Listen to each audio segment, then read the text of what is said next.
कंचन एक बहुत अच्छी लड़की थी। 2 महीने पहले उसकी शादी हो गई थी चंदनपुर गांव में। तालाब के किनारे उसका घर था। उसकी 4 जेठानियाँ थी और 4 जेठ उसे बहुत ही स्नेह और सम्मान देते थे। कंचन घर का सारा काम करती थी क्योंकि उसकी 4 जेठानियाँ बहुत ही आलसी थी और बहुत ही घमंडी।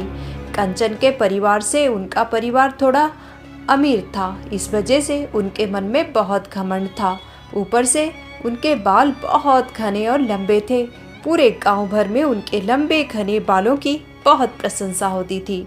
इस वजह से उनके मन में बहुत घमंड बैठ गया था।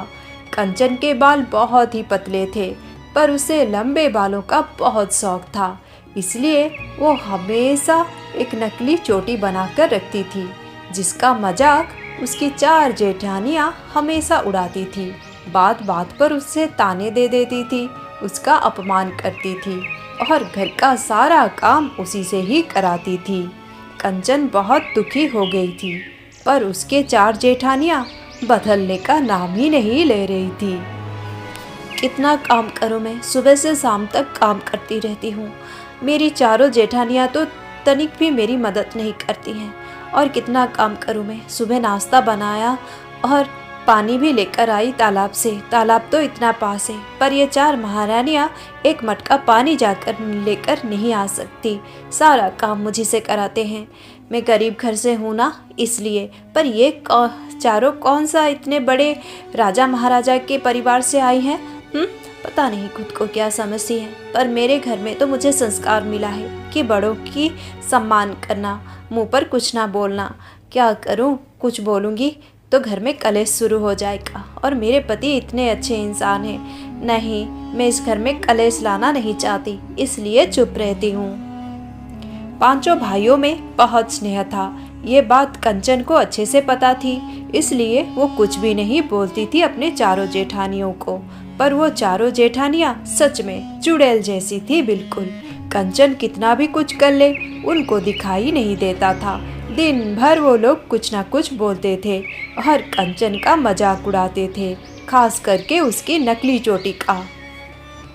अरे, तुम्हारे सर पे तो इतने कम बाल हैं, क्या जरूरत है तुम्हें इतनी लंबी नकली चोटी खरीद कर लगाने की?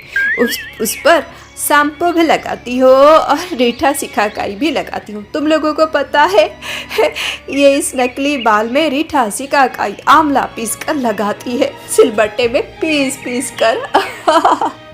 क्या मूर्खता है ये, तुम्हारे तो बाल ही नहीं है। चूहे की पूंछ जैसी हो जाती है तुम्हारी चोटी। तुम्हारी असली चोटी देखकर तो उस दिन मेरी हंसी ही नहीं रुक रही थी कंचन। बेला दीदी, ऐसा क्यों बोल रही है आप? भगवान ने आप पर कृपा की है, आपके बाल इतने सुंदर लंबे और घने काले हैं। पर मेरे बाल तो ऐसे हैं, मैं क्या करूं? कितना कुछ करती हूं दीदी, कुछ नहीं होता है। मुझे लंबे बालों का बहुत शौक है, इसलिए मैं ये नकली बाल लगाती हूं। और ये बाल बहुत अच्छा है, इसलिए मैं इसका अच्छे से ख्याल रखती हूँ। पर आप मेरी मजाक उड़ाती हो। अरे, मजाक ना उड़ाऊं तो और क्या करूं? मैं ही क्या, पूरे गांव में तुम्हारे इस नकली बाल का मजाक उड़ाते हैं। तुम भी ना, जैसी हो वैसी रहो। इंसान को सच्चाई का साथ रहना चाहिए, ना कि झूठी शान दिखाना चाहिए ऐसे नकली बाल लगाकर। अगर तुम्हारे बाल पतले हैं तो पतला ही रखो। ऐसे झूठे बाल, नकली बाल लगाने से बाल असली थोड़ी हो जाएंगे। क्यों, मैं सच बोल रही हूँ कि झूठ बोल रही हूँ? कोई तो बोलो।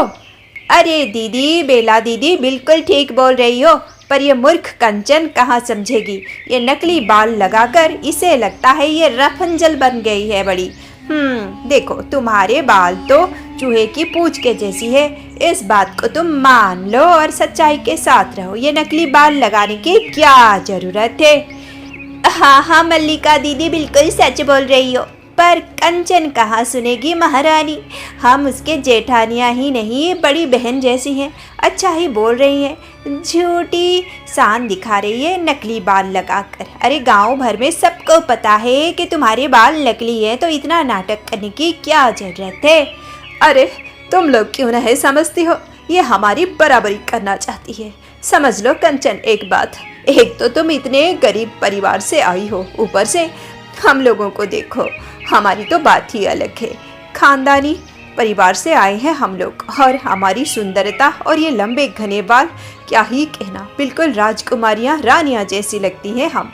तुम हमारी बराबरी नहीं कर सकती, यही सच्चाई है। वो तो देवर जी ने तुम्हें पसंद कर लिया, नहीं तो हम तो हमारे घर में एक अच्छी से खानदान से चुनकर छोटी देवरानी लाने वाली थी, पर क्या करे, हाय देवर जी तो सुने ही नहीं। कितना समझाने की कोशिश की मैंने, मेरी चचेरी बहनें कितनी सुंदर हैं, पर देवर जी तो बस जिद पकड़कर बैठ लिया था कि शादी करूँगा तो कंचन से ही करूँगा। अरे हाँ, वही तो मैं भी समझाया था देवर जी को, पर वो कहाँ किसी की सुनते हैं। छोड़ो छोड़ो, जो हो गया सो हो गया। पर ये जोकर बनना बंद करो तुम कंचन, ये नकली बाल निकाल दो, सच में बहुत ही अजीब लगती हो तुम तो। और इस तरह चार जेठानियाँ बहुत कुछ सुनाने लगी कंचन को, बहुत मजाक उड़ाया उसका। सच बात तो ये थी कि कंचन बहुत सुंदर थी। हाँ, उसके बाल पतले थे, पर वो थी बहुत ज़्यादा सुंदर, बुद्धिमान और अच्छे दिल की। इस वजह से अब गांव में उसकी बहुत तारीफ होती थी, और ये सब सहन नहीं कर पा रही थी वो चार जेठानियाँ। मन ही मन वो बहुत ही जल भून जाती थी कंचन को देखकर। ऊपर से कंचन जब वो नकली चोटी लगा देती थी तो और भी ज़्यादा सुंदर लगने लगती थी, और ये बात बिल्कुल हजम नहीं होती थी उन चारों से। इस वजह से वो चाहती थी कि कंचन वो नकली चोटी ना लगाए और ऐसे ही पतली सी चोटी बना कर रहे, ताकि वो चारों उसका मजाक उड़ा सके। बेचारी कंचन रोज रोज ये ताने, ये अपमान सुनते सुनते बहुत ही दुखी हो गई थी। अरे मेरे पति शहर जाने से पहले मुझे समझा करके, पर मैं कितना सुनूं, कितना सहन करूं। जितना सहती हूँ इतना ये लोग बोलने लगते हैं। मैं तो इन लोगों को कुछ भी नहीं बोलती, घर का सारा काम मैं करती हूँ। हाँ, 5 भाइयाँ तो गए हैं शहर खाद और खेती का सामान खरीदने। आने दो, आने से मैं बताऊंगी, जो चाहे हो जाए, कलेश हो जाए, कुछ भी हो जाए, पर अब मैं सहन नहीं कर पा रही हूँ। बहुत दुखी हो गई हूँ मैं। कितना कुछ करती हूँ पर ये लोगों को दिखाई ही नहीं देता। एक तो घर का कोई भी काम नहीं करती हैं, और ऊपर से मैं गरीब हूँ तो क्या, इसलिए मुझे इतना ताना सुनाएंगी? नहीं, मैं बर्दाश्त नहीं कर सकती। बेचारी कंचन और कितना सहती, वो तो बहुत ही दुखी हो गई थी। इस तरह 2 दिन बीत गए, पर कंचन का मन बिल्कुल भी ठीक नहीं हुआ। वो बहुत ही परेशान थी, बार बार अपनी जेठानियों के बातों को सोच रही थी। उसे बहुत ही अपमानित महसूस हो रहा था। ऊपर से वो लोग और भी ज़्यादा उसका अपमान कर रहे थे। शायद ठीक ही बोल रहे हैं, मैं भी ना क्यों ये नकली बाल लगा के रखा है। जब से ये नकली बाल मैंने लगाया तब से ये लोग बहुत ही ज़्यादा मेरा मजाक उड़ाने लगे हैं। आज से ये नकली बाल मैं निकाल दूंगी, मैं नहीं पहनूंगी। बड़ी शर्म आती है मुझे। हाँ, भगवान ने इनको लंबे घने बाल दे दिए हैं, इसका मतलब ये नहीं मेरा मजाक उड़ाएं, पर मैं भी कितना सहन करूं, और सहन नहीं होता सच में। अब तो सच में बहुत ही अपमान सा महसूस होता है। आज से ये नकली बाल नहीं लगाऊंगी। और वैसा ही करती है कंचन, वो नकली बाल निकाल देती है। कंचन नकली बाल निकाल देती है, पर अभी भी उसकी 4 जेठानियाँ बिल्कुल नहीं बदलती। वो तो और भी ज़्यादा उसका मजाक उड़ाने लगती हैं। अरे आ गई ना असलियत पर, देखो इसे। सच में तुम्हारा चोटी देखकर मेरी तो हंसी ही नहीं रुक रही है। ये क्या दिख रही हो तुम? इससे अच्छा है तुम वो नकली चोटी ही लगा लो, पर सच्चाई के साथ इंसान को रहना चाहिए, इसलिए तुम्हें नहीं लगाना चाहिए वो नकली चोटी। ओ, तुम तो अजीब सी मुसीबत में फंस गई हो। तुम नकली चोटी लगाती हो तो अजीब लगता है, और असली चोटी में भी तुम अजीब ही लग रही हो। मैं तो अपना हंसी सच में रोक नहीं पा रही हो। अरे हाँ बेला दीदी, बिल्कुल सच बोल रही हो। ये तो बिल्कुल जोकर है, जोकर। क्या अजीब नाटक लगा के रखा है तुमने। हमारा तो फुल एंटरटेनमेंट हो रहा है।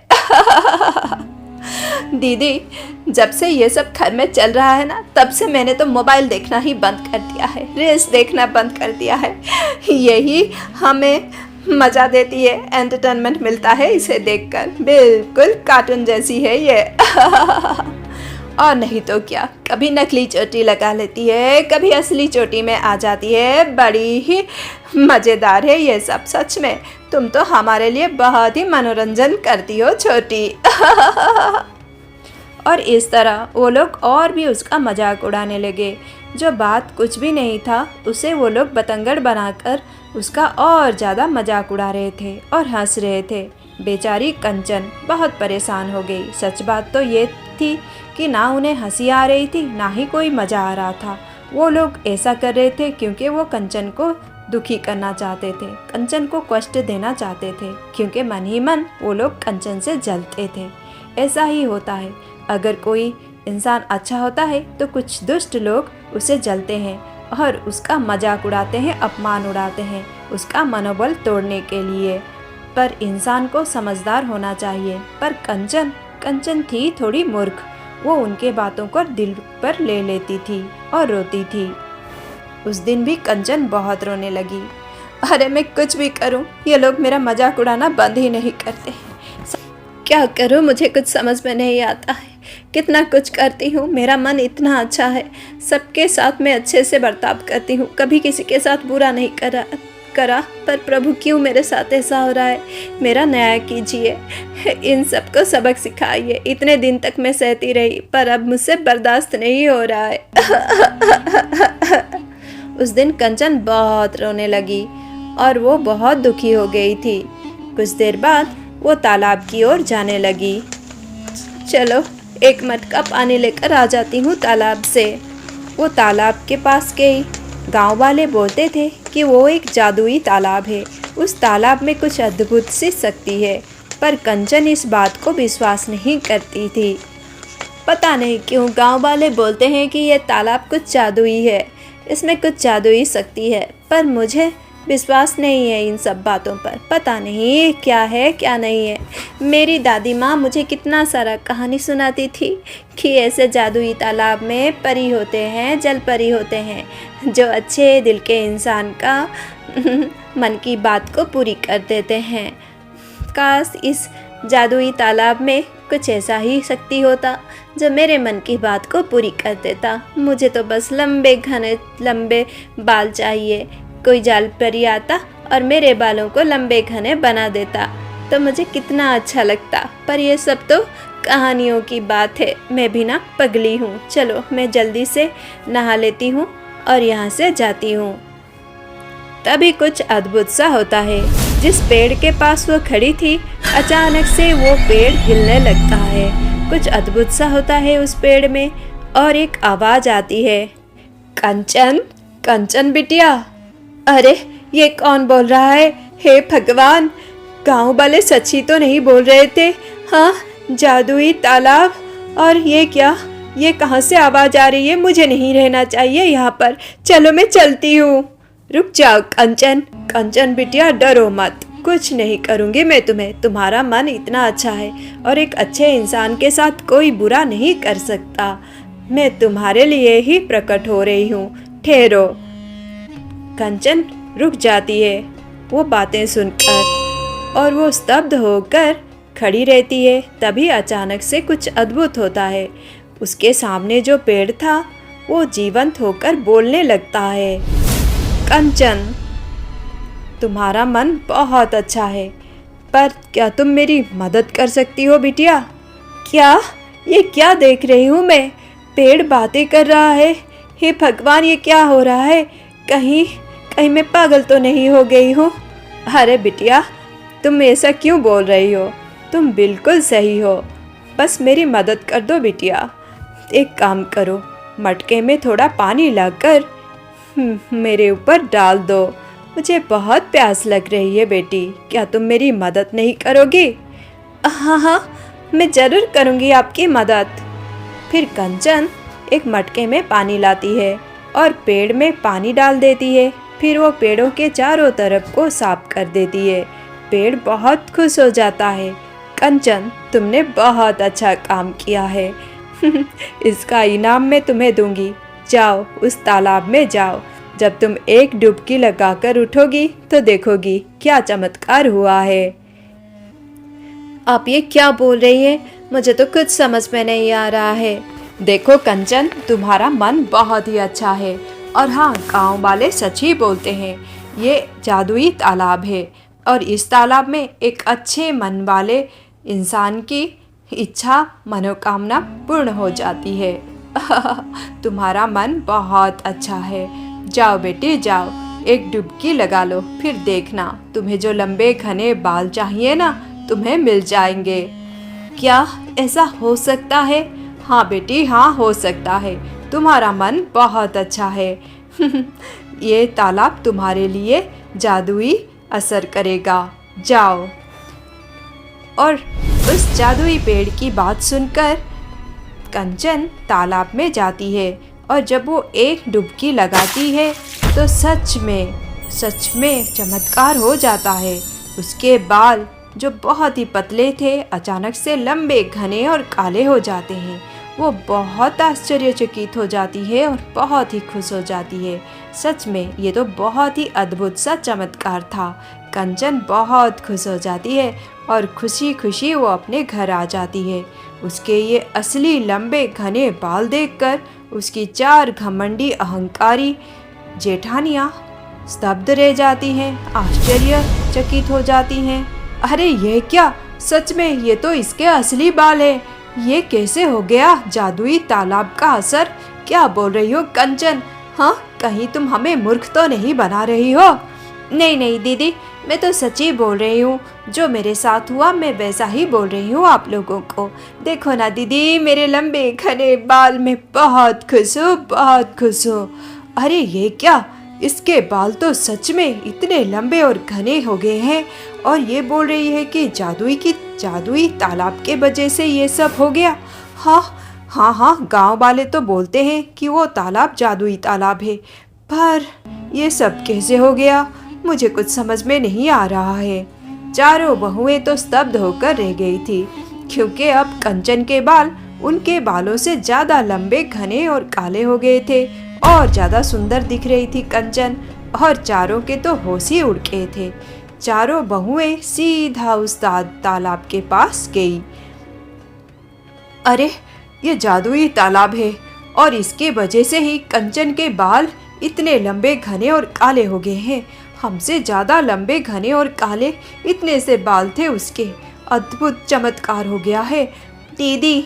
अब तो गांव वाले उसी की तारीफ करेंगे और उसके साथ चमत्कार भी हुआ है तो गांव वाले तो उसे सर पे बिठा के रखेंगे दीदी। उसका बड़ा नाम हो गया है गांव में। अब हमारा क्या होगा? हमें तो कोई पूछेगा भी नहीं। इतनी गरीब भिखारन घर की लड़की नाक ऊंची करके घूमेगी हमारे सामने। बर्दाश्त नहीं हो रहा है दीदी, बर्दाश्त नहीं हो रहा है। अरे तुम लोग क्यों परेशान हो रही हो? उसने सब कुछ तो बोल दिया है हम लोगों को और हमारे बाल उसके बाल से ज़्यादा लंबे हैं।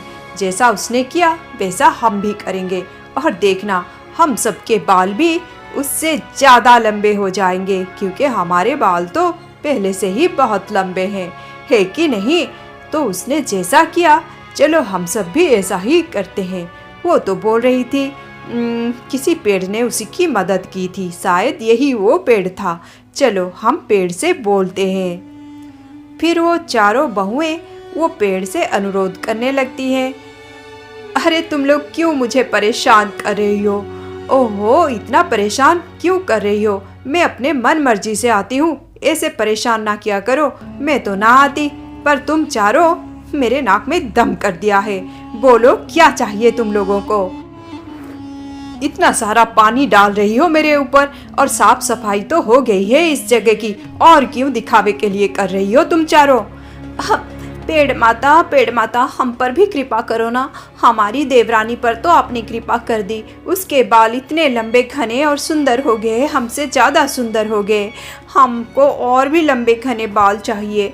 हम पर भी कृपा करो ना। कब से हम यहाँ पर पानी डाल रहे हैं, यहाँ की साफ़ सफाई कर रहे हैं। हमारी भी मदद कर दो ना, हम पर भी कृपा कर दो ना। देखो मैं तुम लोगों को एक बात बता देती हूँ। वैसे मुझे अच्छे से पता है तुम लोगों का मन कैसा है, इसलिए बता देती हूँ। मैं कुछ नहीं कर सकती। अगर एक अच्छा मन का व्यक्ति होगा तभी उसकी मनोकामना पूर्ण होगी, नहीं तो नहीं। वैसे भी तुम लोगों के बाल इतने लंबे घने और सुंदर हैं, क्या ज़रूरत है ये सब करने की?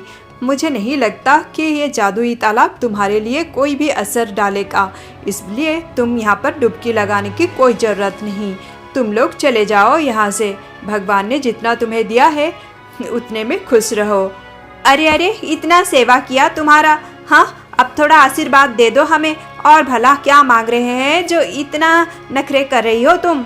हाँ अच्छा ठीक है, ज़्यादा मत चिल्लाओ यहाँ पर। जो मुझे बोलना था मैंने बोल दिया। मैंने तो तुम लोगों की मदद ही की, अब तुम लोग नहीं सुन रहे हो तो मैं क्या करूँ? ठीक है, जैसी तुम्हारी मर्जी। ज़बरदस्ती आशीर्वाद मांग रही हो मुझसे? अच्छा ठीक है, जाओ, मैं तुम लोगों को आशीर्वाद करती हूँ। पर याद रखना, जादुई तालाब का असर तभी होगा जब तुम लोगों का मन निर्मल होगा, नहीं तो नहीं। याद रखना, सब कुछ उल्टा हो जाएगा। मेरा आशीर्वाद तब काम करेगा अगर उस इंसान का मन अच्छा हो तो। हाँ, हमने सुन लिया, उसका मन अच्छा है और हम क्या बहुत ही बुरे हैं? क्या समझ रखा है हमें? दे दिया ना आशीर्वाद, अब जाओ यहाँ से। जो करना है हम कर लेंगे। चलो चलो बहनें, अब हम सब जाकर डुबकी लगाते हैं। इसने तो आशीर्वाद दे दिया है, इसका आशीर्वाद और जादुई तालाब का असर। अरे बाबा रे, हमारे बाल कितने लंबे घने और काले हो जाएंगे। हम इस गांव में ही नहीं, इस राज्य में ही नहीं, इस देश में ही नहीं, इस भूमंडल में ही नहीं, सारे विश्व में सबसे ज़्यादा लंबे घने काले बालों वाली हो जाएंगी, सुंदर हो जाएंगी। चलो जल्दी चलो।